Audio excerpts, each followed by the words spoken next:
12 година, час новин на ТР. Ви дивитеся «Заман», 2 лютого, 1436 день анексії Криму. Студія Ескандер Мамедов. Підконтрольний Кремлю Верховний суд Криму переніс розгляд апеляції на арешт Ісмаїла Рамазанова. Ісмаїла Рамазанова минулого тижня Сімферопольський райсуд запроторив до СІЗО на 30 діб. Окупанти звинуватили його у пропаганді екстремізму в інтернеті.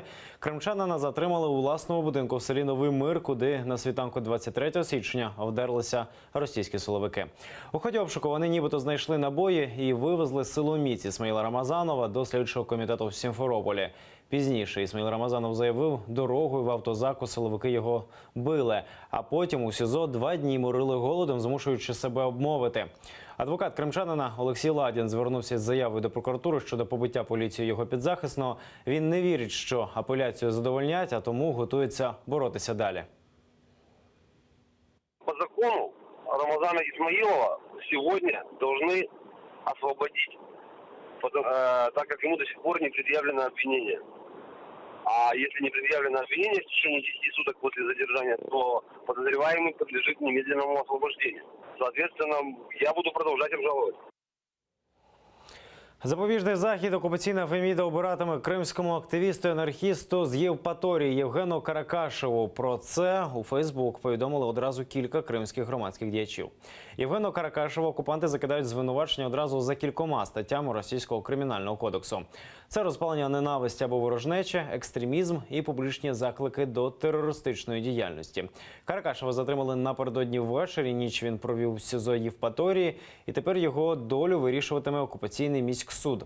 Сам кримчанин своє затримання пов'язує з акцією кримських анархістів в Євпаторії у листопаді 2016-го. Тоді Євген Каракашев разом із однодумцями спробував провести пікет біля будівлі поліції через політичні репресії. Повістка з минулого Рената Параламова викликають на допит у райвідділок до Нижньогірська. Повістка прийшла на адресу тещі Параламова. Рената викрали окупаційні силовики в вересні минулого року. Наступного дня його знайшли на Сімферопольському автовокзалі зі слідами страшних побоїв. Друзі його таємно вивезли до Києва, де він розповів про тортури СІЗО. Побиття і катування електрострумом. Зараз він залишається на материковій частині України, однак російські силовики продовжують знущання. Після всього пережитого йому й досі надсилають повістки за всіма відомими їм адресами. Звинувачують його у пропаганді екстремізму. Засудженого в Росії кримчанина Фарата Сайфулаєва можуть залишити у камері порушників тюремного режиму. Таке припускають правозахисники. Фігурант сфабрикованої справи про так званий тероризм Сайфулаєв відбуває покарання у Кіровській колонії. Туди його запроторили на 5 років в вересні 2016-го. Російський суд в Ростові-на-Дону. Торік адміністрація колонії покарала Фарата Сайфулаєва штрафним ізолятором через знайдену в нього сім-карту. Спочатку він мав відсидіти там 4 місяці, однак щойно вони минули, наглядачам здалося, що Фарата Сайфулаєва не надто прибрано в камері. І кримчанина залишили в штрафному ізоляторі ще на 5 місяців. Термін нинішнього покарання добігає кінця 4 лютого, однак і адвокати, і правозахисники переконані, у колонії знову знайдуть причини тримати Фарата Сайфулаєва у спецкамері.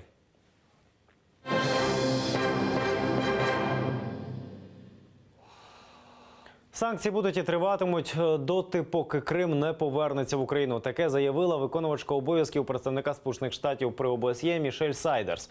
У своєму виступі вона згадала про факти переслідувань та дискримінації на півострові. Нагадала про те, що США наполягають на звільненні політичних в'язнів на півострові. Зокрема, назвала прізвище Сенцова, Кольченка та фігуранта Ялтинської справи про тероризм Емір Усіна Куку. Ми добиваємося безпеки для усіх українців, незалежно від мови, релігії чи етнічної приналежності. Ми не визнаємо і не визнаємо окупацію та анексію Росією Криму. Кримські санкції щодо Росії залишаться у силі до тих пір, допоки Росія не поверне повний контроль над півостровом Україні. Кандидатка у президенти Росії Ксенія Собчак готова приїжджати до Криму, але тільки з дозволу української влади. Про це вона заявила журналістам телеканалу RTVI. Ксенія Собчак вже не раз заявляла свою позицію щодо анексії півострова. Вона вважає Крим українським і звинувачує Кремль у порушенні міжнародних договорів. От і цього разу на запитання кореспондентів вона заявила, поїде на півострів тільки через Україну. Проте зазначила, поки що до Криму не збирається. Я считаю, что Крым по международным договоренностям украинским, поэтому в любом случае, на мой взгляд, требуются такие процедуры. Конечно, заезжать туда нужно с украинской территории. Росія є загрозою у західній півкулі. Так вважає державний секретар Сполучених Штатів Америки Рекс Тіллерсон. І про це він заявив в університеті штата Техас перед своїм турне країнами Латинської Америки і Карибського басейну. Він нарікає, що Росія продовжувати підтримувати недружні штатам країни, у тому числі й військовими поставками. Russia's growing presence in the region is alarming as well. Росія збільшує свою присутність в регіоні, і це не може не турбувати. Ми маємо бути готовими протистояти заморським країнам, які не згодні із основоположними цінностями, які ми розділяємо у цьому регіоні. To do not reflect the fundamental values.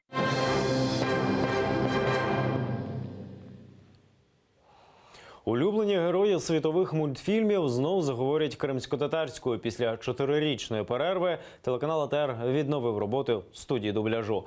За першими годинами її роботи спостерігав Віктор Пономарьов. Видел тебя в новостях. Какой-то показ в Праге. В Милане, дорогой, в Милане. Заслужена артистка Криму, співачка Гульсум Тамак знайомиться з текстом та отримує настанови від звукорежисера та редактора. Я просто первый раз этим занимаюсь, никогда в жизни этого не делала. Так відбувається озвучування мультфільмів кримсько-татарською на новоствореній студії телеканалу АТР. Вот так вот начали вообще вот изумительно. У команді менеджер, літературний редактор та звукорежисер. Їхнє завдання разом з акторами зробити так, щоб персонажі мультфільму заговорили кримсько-татарською так, начебто іншою мовою, і не розмовляли.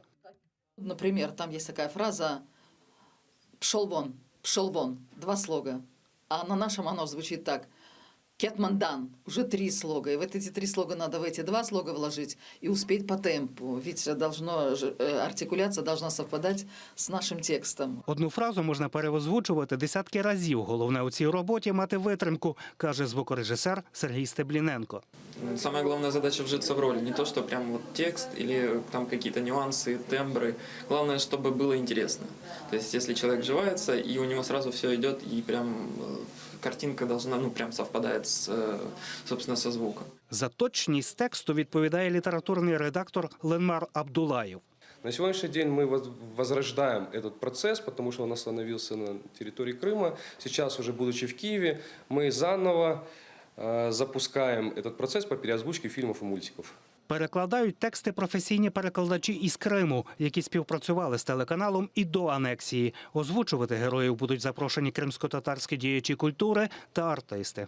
Это шаг к беспрепятственному обучению детей крымско-татарскому языку. Это будет большой объем в будущем. Сейчас главной нашей целью является наладить производство, потому что это творческий процесс. До анексії телеканал дублював кримсько-татарською також і повнометражні фільми. У проекту просвітницька мета – заповнити ефір рідною мовою, каже генеральний директор телеканалу Ленур Ислямов, та не дати їй зникнути. Те мультфильмы, которые мы переводим здесь на крымско-татарский язык, они кладутся в копилку вообще крымско-татарского языка, потому что у нас язык почти угасающий, потому что исчезающий, потому что нет такого достойного преподавания в школах, которое необходимо было бы этому языку посвятить. И в том числе на материке пока еще тоже это все на зачаточном уровне. И все 25 лет независимости Украины, если так можно сказать, независимости тоже было в очень таком плачевном состоянии. Поэтому мы очень рады и очень надеемся, что все-таки мы выйдем на производственную мощность именно производства мультфильмов на крымско-татарском языке. Робота над озвучуванням дебютного мультфільму триватиме близько місяця. Цього разу заплановано озвучити 10 повнометражних мультфільмів для дитячого кримсько-татарського телеканалу «Лялє». Віктор Пономарьов, Іслям Пінка, Асан Емінов, Заман, АТР.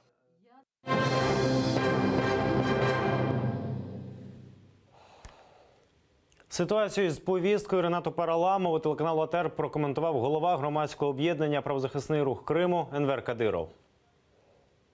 Заявления, поданные адвокатами и родителями Рената Паралама, то, что к нему были применены пытки, по этим заявлениям еще никакой реакции со стороны сегодняшних правоохранительных органов, там карательных органов, никаких действий не было предпринято. То есть люди, которые его пытали, до сих пор находятся на свободе. А второе, это то, что они однобоко и извращенно понимают, да, свои обязательства, обязанности и пытаются еще ребята притянуть по административному делу.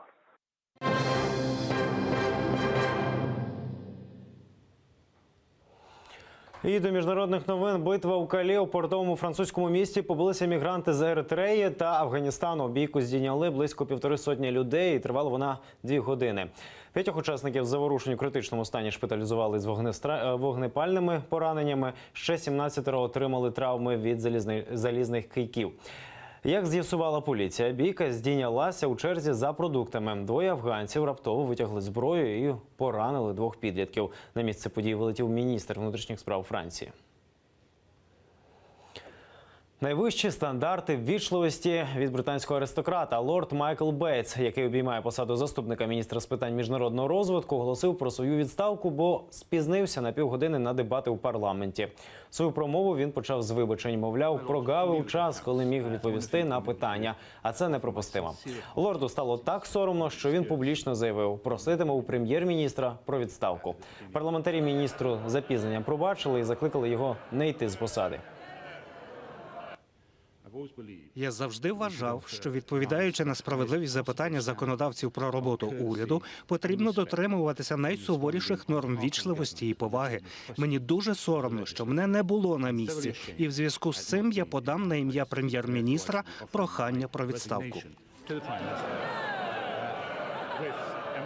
Мрія Захара Ліскового збулася. Це той самий 7-річний ерудит, якого обурила помилка в енциклопедії.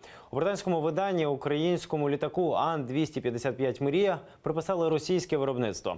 Сам хлопчина – українець, але з батьками живе у США. Він записав ролик, в якому попросив видавців та редакторів енциклопедії «1000 і плюс наукових фактів» виправити помилку, аби не вводити в оману сотні тисяч своїх читачів. І от Захар отримав приємні новини. Він від видавців і розповів про це у своєму новому відеоролику. Зараз ранок, і він почався чудовий. Я дуже пишаюсь вами усіма. Ваша неймовірна підтримка допомогла. Ми сьогодні отримали лист від видавництва Майлз Келлі, і вони там написали, що помилка буде виправлена. Це всі новини на цю годину. Не пропустіть наступний випуск «Заману російською» о 1-й годині. Залишайтеся з АТР.